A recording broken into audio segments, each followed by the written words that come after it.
88 gang.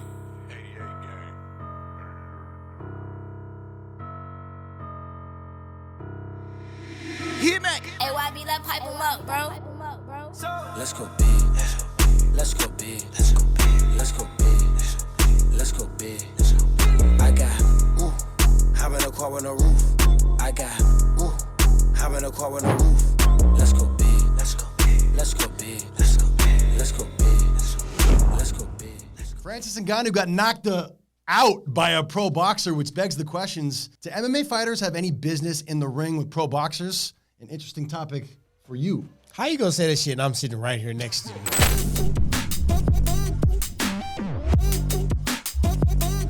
What's up? Welcome to the show. Real shit right quick. All right, look, Francis Ngannou was the heavyweight champion of the world for the UFC. He's now with the PFL. He's a bad man. He hung in there with Tyson Fury. Everybody thought this dude could be, maybe he could hang with some of the top boxers in the world until he went to Saudi Arabia and stepped into the ring with Anthony Joshua. That's a style matchup. He did hang with one of the top boxers in the world. He hung with Tyson Fury. A lot of people thought he won that fight. He knocked him down. And that's the number one heavyweight, right? Yeah. So you can't say people would think he could hang with. He did. Yeah. And it's the style. Style makes fights. Yeah. So he could have fought an MMA guy, got hit with a two-piece. We've never seen Francis get hit.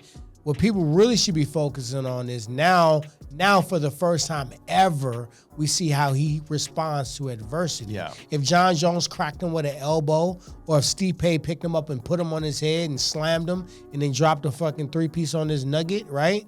Or if it's Sirigan or anybody with heavy hands hit him hard, he may have done the same exact thing, and my gut tells me, just from watching the sport, he would do the same thing. When I watch Conor, every time somebody get a choke on his neck, he quits. Yeah, that's He true. taps out. Yep. It's not about the level. It's not about should MMA fighters continue to do boxing. It's about what you do when you get into the heat of the moment, Right. when adversity comes. That's what he's going to always do, I promise you. Right, that. but so here's what happens, right? So Francis Ngannou, who is a bad man, steps in the ring with Anthony Joshua. Anthony Joshua makes short work of him, right? Knocks him down in the first round. The class difference is obvious right away. And then he hits him with like the fists of God. He hit him with a round two-piece two. in the side Oh my order, God. a biscuit. But you the know what I mean? knockout shot was so clean and so like destructive. It put him down. He might still be out right now. I don't know. He knows where he is You know right what I mean? now. He definitely not out right now. You overdoing it, but know, where okay. he But it is, was- but what I that was a but crazy it was shot, a though. it wasn't a crazy shot, to be honest. Think about this. What did he hit him with to put him down? Right. All right, hit him with a right. Bop. First time, no, before then. He hit him with a 1-2. Bop, bop. Yeah. Hit him again. Right. Bop, bop. He got dropped 3 times. The last time was a wrap, right? Yeah. So then he started jabbing to the body. Jab to the body. Gets you thinking about the jab. Then he dropped down like he was going to jab to the body. He dropped his hands. Once he dropped his hands, he got cracked with a right overhand right. That's just a technical error that, one, it takes a long time to figure out. I'm still figuring it out. Yeah. You know what I mean? A lot of things that in MMA you can get away with just because a lot of people are dropping down for a shot, a takedown. Yeah. So when somebody level change for a body jab, it looks very similar to a takedown. You can't erase muscle memory right. in one fight camp. Okay, So- but to that point, exactly that point. Yeah. A lot of people are saying that like top MMA fighters have no business being in a ring. Nah, with boxers we because belong they're in there. getting- You know why? Because Why? people gonna hate me for saying this, but boxing is easier. It's easier to train. It's not an easier sport. The sweet science of boxing is got more layers. It's more difficult. When you just get your basic fundamentals, and then you got to do slip roll. Now boxing is pivoted to a whole new level, right? Right. We seen our guy. What's our guy name? Was dodging all those punches? Oh, yeah. Ben. Yeah, right. That was not when Hearns and Sugar Ray, people were just boxing with the basic techniques. So now you have all that entirely new defense deal. But as far as training on your body and how much it takes, the running, the strength and conditioning, the jiu-jitsu, the grappling, the wrestling, the kicking, the punching, the submissions, the judo, the clinch work against the cage, the amount of minutes, 5 minutes is a lot longer than 3 minutes to be trying to focus on your game plan while somebody else trying to focus on beating your ass. Right. So on your body, it is a much tougher sport to train for, right? But as far as difficulty and skill, it is going to be very tough to come over from that skill set and make up the 10, 20 years that boxers have. Right. The last point, because I know you want to jump in, You can see me, I'm like- yeah, I know. But the last point is this. We're going over to boxing, and we have to fight top names or top talent, right? Or maybe both, Right. to make the top bag. Right. Because our argument is in our sport, no boxers coming over to fuck with us in our sport. Right. And why would they? Because they would also take a pay cut to do a tougher sport, and we got more weapons to beat their ass. Sure. But to that point, right, Gervonta Davis actually said a bunch of years ago that he was considering moving over to MMA. How do you think a guy like Gervonta Davis would do in the cage? I think that Gervonta Davis could do great in MMA just because of his size and the weight class he would fight in. He would fight in probably a 125, 135, 145 weight class. Imagine anybody taking the Gervonta Davis punch with a 4-ounce gloves, right? I could. Now, the only thing that makes him very competitive in that weight, there's not that many good wrestlers and not that many good jiu-jitsu players in that sport. I mean, in that weight division. When you look at the high-level jiu-jitsu players, you're looking more at the 185, the middleweight division, you know what I mean, the welterweight division. Sure. You don't really think of like super duper jiu-jitsu guys. But you know what I think in that weight class? Tell me if I'm wrong here, but like I'm thinking Demetrius Johnson, I'm thinking Henry Cejudo. Those guys are amazing on the ground. That was my bad because I assumed you meant the UFC. I don't think Gervonta Davis could beat Demetrius Johnson. I think he'll be too much to deal with. I think Demetrius is too skilled. I don't think he can beat him. He would be on him like white on rice. And Gervonta Davis got power, but his punch output is very low. Right. He don't throw a lot, but he lands heavy. He's waiting for the big ones. So you can't do that. I think Demetrius Johnson to gas him out and drain him. That would be a fight I would actually watch because Me too. Hey, that's a good fucking fight. Matchmakers. Demetrius Johnson versus Gervonta Davis. Yeah. Let's Realest see it. International Promotions. We promote it. Let's do it. Let's go. A normie asks UFC legend John Jones to kick him in the leg and pays for it badly. Do you crown this guy or do you clown him? What was he smoking? Do we got any more of it?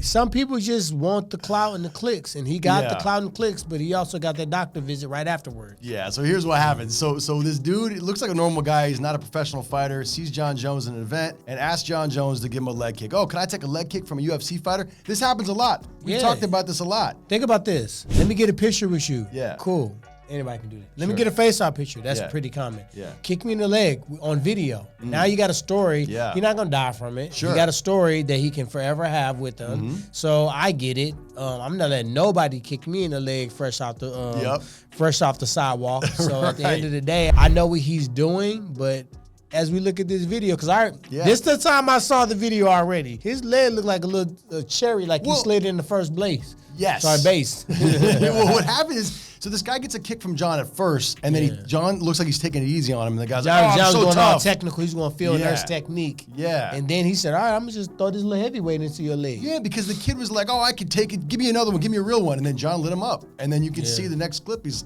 crutching on in, and his leg looks like bad. You know what? John kick hard, but he not the hardest kicker. Imagine if you let somebody kick you that can really kick like super hard. How's Jorge Masvidal with the leg kicks? Because He's he pretty also decent. kicked a non-professional fighter in the leg. Did you see this video? Yeah, no, I seen that video too. So I actually know that guy who took the shot from Oh, Jorge. shit. He's a nice guy, by the way, really nice guy. Tough guy. These are all tough guys that hang out with Jorge. But dude, that looked like it hurt too. Yeah, Blew for the sure. leg up. I did this this crossover thing with Jorge a long time ago. It was me, bless his soul, Ken Block, rest in peace. Me, Ken Block, and another one of those super extreme car racers. Yeah. I was kicking Ken in the leg, and Masvidal was kicking the other guy in the leg, and just they wanted to feel it. Sometimes people see it and they want to just go back and tell a buddy that, man, I got kicked in the leg by Woodley, and that man, I almost couldn't walk the next day. It's a fun story to tell. Life is about creating that, remembering them time win moments. And they would always remember that moment when they got their ass kicked in But the leg. life for a normie could be also, hey, if I get Tyron Woodley to kick me in the leg and he dislocates my knee, I could sue the shit out of him and be rich, son. Nah. Anti-RICO, NDA, waiver, all of the above. When I do anything off the top, I'm making sure you know what you signed up for. Right. Everybody else around you know. And video gonna let it be shown. So no, ain't nobody suing me. It ain't happening. I have a question for you. Yeah, let me kick you in the leg. Well, I was going to ask, if you set up and try to kick me in the leg, I probably would break your femur, to be honest. You break my femur. Most I got a likely. strong femur, though. Yeah, I probably would break it. I leg pressed 1,000 pounds in high school. That's a lot of Does muscle that- around it. Would it protect me from I mean, impact? I feel like I'm one of the hardest. I don't kick a lot randomly, but if you cut some video and you watch it, I kick hard as hell. All right, stand up. Let's go. Every time, all right, let's do it. instead of kicking you, I'm gonna show you what these motherfuckers should do when somebody get kicked. Okay. This is what you do if you're a fan and you want to see what the fuck is about. Okay. And What's up, if- Tyron Woodley? How can I get a moment with you? Punch right. me in the face. What you do is you bend your knee towards the kick. Okay. And you make the kick go on top of your quad. Okay. Right? Because once we kick the back of your knee, the back of your sciatic nerve, all these where these nerves are at, your shit is gonna be crippled God. for a while. Okay. Just a baby touch, you can feel it. Yeah. So what you want to do is, as they kick, you want to point your knee towards where they're kicking at, and just lean forward and flex the top of your quad. Okay. It's gonna still hurt, but you'll be able to walk. Okay. Like I told you, you sure you want me to kick you? I should have been a nicer person. Everybody else, here it is. I'm an He idiot. said he's not gonna sue me if I so kick him in his dumb. leg. This is so dumb. All right, am I kicking you? I don't know. He said, I'm not gonna kick you. What did I say? I don't know. No, I'm not gonna kick you. I'm a coward. I was like, damn, am I finna kick my own dog? Damn, about to kick my own ninja on TV. If I was like 22 years old and like drunk, I thought I was I'd really be finna like, kick let's you. I was go. like, damn, like he said he wanted me to kick him. At the end of the day, this is what I think. When you kick somebody, you got the ability to go through soft tissue. You can break bones. Yeah. You can No, I don't pump want that. a pint of blood Nope. into one region, right? So many nerves over there. And most people have never been kicked that way. They don't know how to brace themselves for a kick. You will get a cool story out of it. Your shit gonna be hurt for a long time. Yeah. I ain't got no problem with it, but just don't try to sue afterwards. I don't have good enough health insurance. Man, fuck that. I'm trying to tell you, man. When I kick people hard, they fall. Yeah. Carlos Condon, ACL surgery. Yeah. Wonderboy Thompson, ground. Jake Shields, ground. Yeah. And I'm telling you, when I got my leg kicked up, my quad and my calf was looking identical. It took a whole 2.5 weeks for me to heal that shit. What would have been more fair is I should have been kicking you. Don't kick me, because these shins are like unbach. These shins like wood tables. So you kick me, you gonna hurt yourself. I know. Okay, so we gonna hop into this segment, Celebrity Fades. Unfortunately, and fortunately, we're always gonna have this segment because somebody either looking fresh or somebody always talking fresh like they want to fight. Today, we got Saquon Barkley and Tiki Barber with a little static on the social. You can run them through it. Yeah, basically, Saquon Barkley is no longer on the Giants. He signed with the Philadelphia Eagles. And Tiki Barber, former Giants running back, said, "You're dead to me." And Saquon Barkley said, "Oh, you think so? You're going to talk shit?" He said, quote, "Tiki Barber, you've been a hater since I got to New York, and all the dead to me talk, don't smile on my face when you see me." Seems like fighting words. Like if I see you, it's on site. No? I mean, I did the name that tune, which I won, by the way, did. Barker. Congratulations. Yeah, Tiki Barber, I smashed you on the low.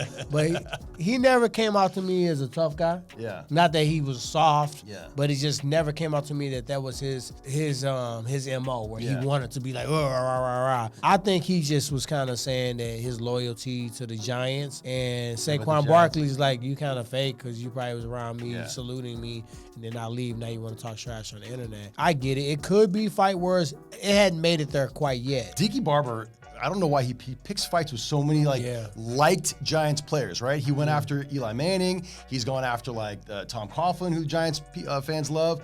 Dude, Tiki Barber went back to Giants Stadium one time and they booed him. Giants Tiki fans has lost booed a him. lot of weight since NFL too. Yeah. He's not built the same way. And Saquon Barkley looked like he could squat 2 Cadillacs. So Yeah, but also I don't know if that's what he wants. I don't know why Tiki keeps going after former players. Like he talks so much shit, and I think Saquon Barkley's basically like it's gonna catch up to you at some Do you point. think Saquon Barkley, if Would they light him fought, up? what would happen? Oh, it would go very quickly. 2 sounds. Tiki was a good running back, man. He was a good football player, but he's just a shit talker. And he's I trying never to knew that's crazy. Yeah, Because when I did the show with him, he was literally, you know what I mean? I called him a buster, but I did? didn't recognize what that really meant. I don't know if they cut it in the deal. I said, I'm not finna lose to no busters like Tiki. And then everybody in the backstage, when I came back there, my security was Yeah. like, you called him a buster on TV? I'm like, oh, my bad.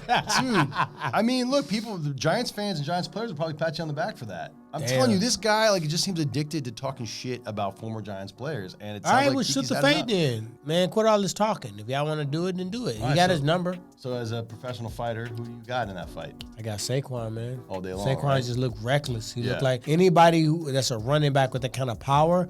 I feel like if they learn 1 week of how to turn their hand Yeah. over for a straight punch, somebody going down, lunch Okay. money gone. Okay, so your Twitter handle, your Instagram handle is the Realest. Mm-hmm. Okay, so who is the athlete who is the realist who would say it's on site and then would actually follow up? Because there's some people Mike who talk. Perry. Mike Perry, Platinum done Mike it. Perry. You seen it, remember? Yeah, that's true. He beat up We the old seen guy. it. Yeah. He beat his ass. He beat his ass. Yeah. I would say Mike Perry. Yeah. He would. If When he it says come he's gonna down fight to you- it, he will fight you. Yeah. So I don't would say talk Mike shit. Perry. Hey, Tiki Barber, you really want to prove you're a tough guy? Talk shit to Mike Perry. Let's see how that works out. All right, so let me ask you a question. You obviously been around fighting a long time, know a lot of professional athletes, a lot of tough people. If you had to go into a fight and you could take 2 guys with you, right? And you were fighting the baddest guys on the planet and you had to take 2 guys, who do you pick? You know what's funny about the street fight? Street fight ain't got shit to do with organized fighting.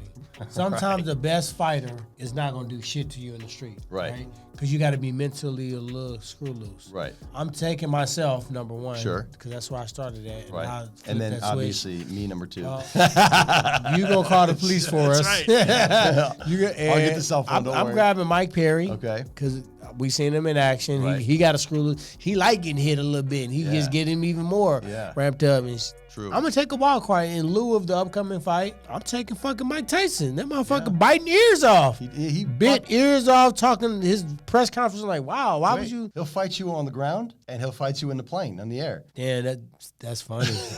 I see what you did there. That's right. I'm taking Mike Tyson and Mike Perry. Taking platinum and iron. There you go, Mike and Mike. Let's go big. Let's go big. Let's go big.